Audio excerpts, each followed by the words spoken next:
Jangan lupa like, komen, dan subscribe channel YouTube TVRI Bengkulu dan nyalakan lonceng notifikasinya.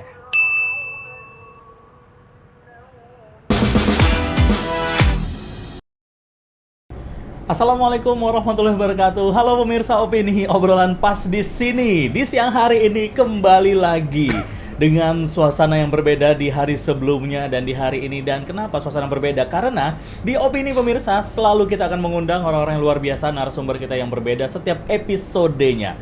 Di hari ini senang sekali saya Iqbal Fatwa bisa menjumpai, menemani pemirsa Opini di siang hari ini menjelang untuk mungkin waktunya di jam 12 siang nanti istirahat siang, makan siang, mungkin para pekerja juga yang waktunya untuk mereskan dulu sejenak dirinya, mungkin untuk istirahat sejenak, terus juga makan siang, mengisi kembali energi dan juga tenaganya di siang hari ini. Tetap semangat terus karena masih ada waktu beberapa jam lagi ke depan sebelum jam pulang kerja tentunya. Dan untuk Anda tentunya juga pemirsa Opini yang sekarang sedang menyaksikan Opini di YouTube channel TVRI Bengkulu, selamat siang semuanya dimanapun berada. Dan jangan lupa ya di subscribe channel YouTube TVRI Bengkulu dan jelas bunyikan atau juga aktifkan lonceng notifikasinya biar setiap saat bisa dapat info ada program-program seru apa saja yang ada di TVRI Bengkulu. Di hari ini kita akan membahas tentang satu hal yang menjadi kebanggaan untuk masyarakat Bengkulu, di mana ini adalah seni budaya alat musik yang pastinya kalau orang Bengkulu begitu dibunyikan saja sudah tahu, oh itu musik ini, oh itu alat musiknya ini, sudah pasti tahu ya. Kita akan membahas tentang musik dol. Nah, yang menjadi ciri khas dari Bengkulu. Bagaimana perkembangan musik dol yang ada di Bengkulu ini? Nah, sudah kita undang di studio Opini tentunya pelaku iya, pemerhati iya, penggiat iya. Siapa lagi kalau bukan ini dia? Ada Bang Ferry Ganti. Assalamualaikum Bang. Waalaikumsalam warahmatullahi wabarakatuh. Apa kabar hari ke Bang? Alhamdulillah sehat. Alhamdulillah sehat. Anak-anak didik semuanya sehat Bang? Alhamdulillah semuanya pada sehat. Alhamdulillah, luar biasa.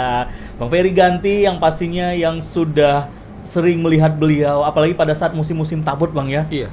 Itu memang musim-musim sibuknya Bang ya. Iya pasti.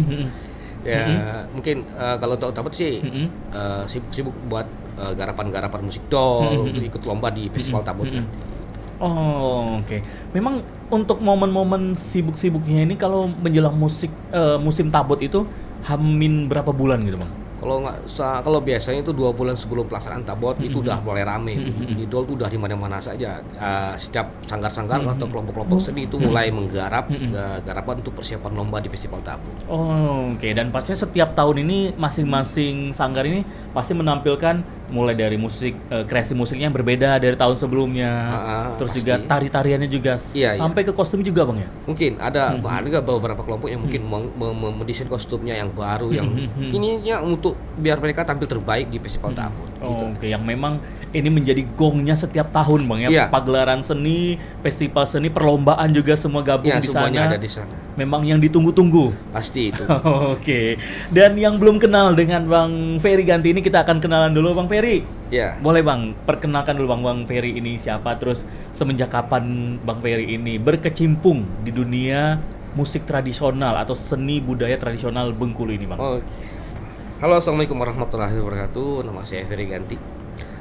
Saya berkecimpung di musik dol. Awalnya sih tahu-tahu dulu, nengok-nengok dulu dari kecil. Karena kebetulan saya lahir di daerah Kebun Ros.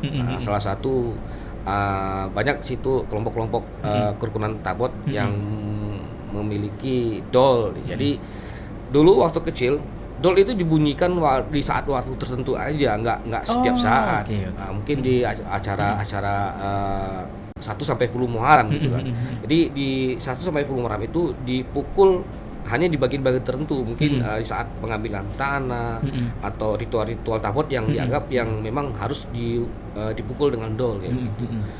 Dulu waktu kecil saya sering lihat, ya ceritanya nih kalau dari kecil itu kalau pengen belajar dol kita harus cari dulu daun sulu. Daun sulu atau daun kelapa kering gitu. Oh, itu Kita fungsinya kumpulin untuk apa itu dulu, Bang? itu membuat kalau dulu dolnya didiang atau dipanaskan atau dihangatkan menggunakan api yang cukup besar. Nah, bahannya itu dari daun sulu atau daun kelapa kering.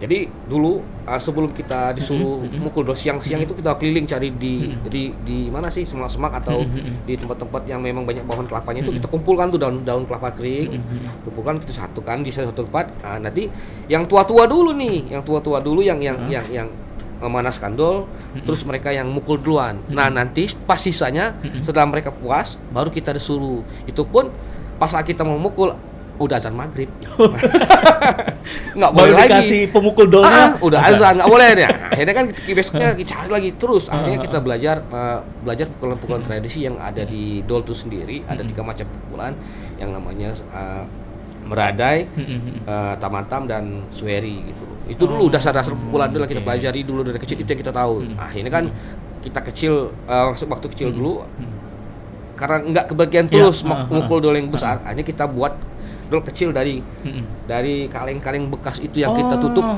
yang kita menggunakan kertas semen kayak itu dulu. Itu saking ingin main dol tapi nggak pernah kebagian. Nggak pernah kebagian. Akhirnya kita buat sendiri, kita minta tolong sama yang tua-tua tuh bikinkan dol yang kecil gitu kan. Biar kami belajar di sendiri di rumah.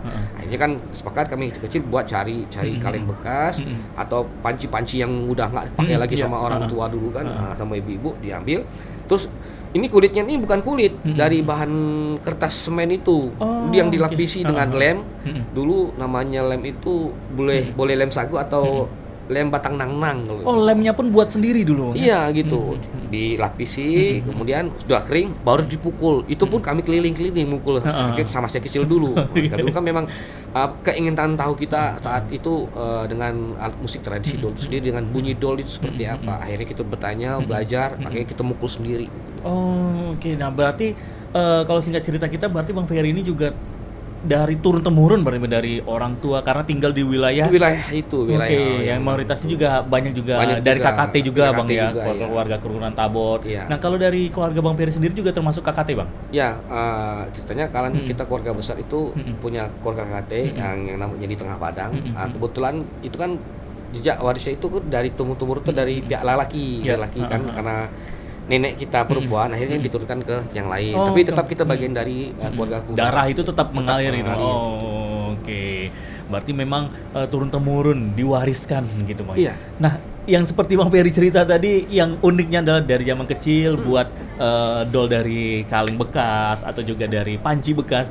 Kalau sepengetahuan Bang Ferry di era-era zaman sekarang masih ditemukan nggak Bang anak-anak yang seperti itu? Udah nggak ada lagi. Sekarang kan lebih ke gadget atau HP. Kalau dulu anak-anak dulu boleh dibilang anak-anak yang kreatif. Setiap mereka pengen sesuatu nggak bisa dibeli, akhirnya mereka buat sendiri. Walaupun nggak mirip-mirip, nggak seperti yang asli, mirip-mirip pun jadi. Nah, seperti mobil-mobilan mereka buat dari kaleng bekas, terus dari batang bilah atau bambu itu yang diraut, terus dikasih ban dari sendal bekas atau slop bekas, dijadikan mainan kayak mobil-mobilan kayak gitu loh. Jadi anak-anak yang dulu dibandingkan anak-anak yang sekarang jauh beda, lebih kreatif anak-anak yang dulu, karena mereka lebih daya pikirnya lebih gimana ya, lebih kreatif dari anak-anak yang sekarang. Imajinasi itu memang langsung, imajinasi sama kreativitas itu sejalan benar. Kalau sekarang mungkin imajinasinya ada tapi kreativitasnya larinya ke gadget, ke game gitu kan. Betul. Oke. Dan kalau untuk di dol sendiri Bang Ferry juga sepengetahuan Bang Ferry dulu dari zaman dulu ini, terutama juga untuk ini kan juga termasuk warisan kita Bang, yang pastinya juga di mana-mana bahkan sedunia pun ada juga dol yang sudah sampai ke luar negeri Bang ya? Iya, sudah ada.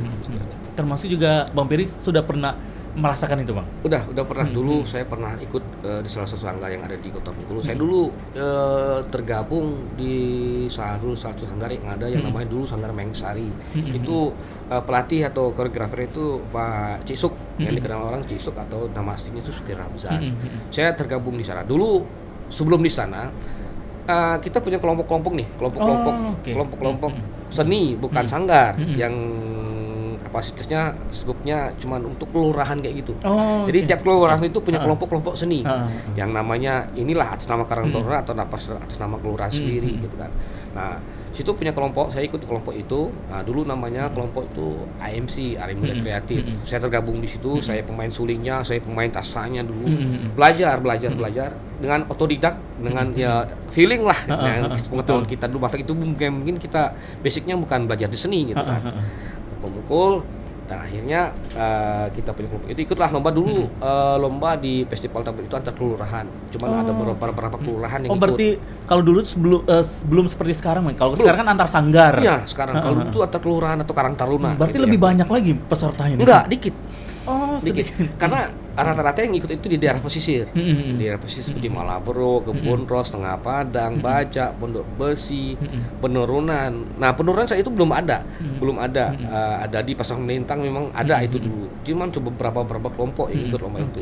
Seiring jalan berkembangnya waktu, udah banyak sekarang kan komunitas-komunitas atau sanggar-sanggar yang udah ada di Bengkulu. Ada, betul. Nah, untuk sekarang kan konteksnya kalau lomba itu kan antar sanggar gitu.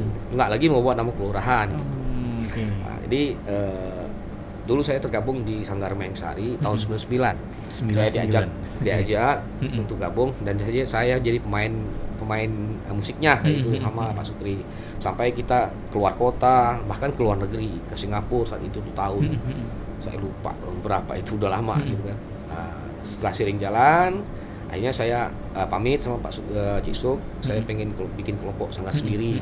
Akhirnya saya punya kelompok sanggar, namanya Sanggar Gatra.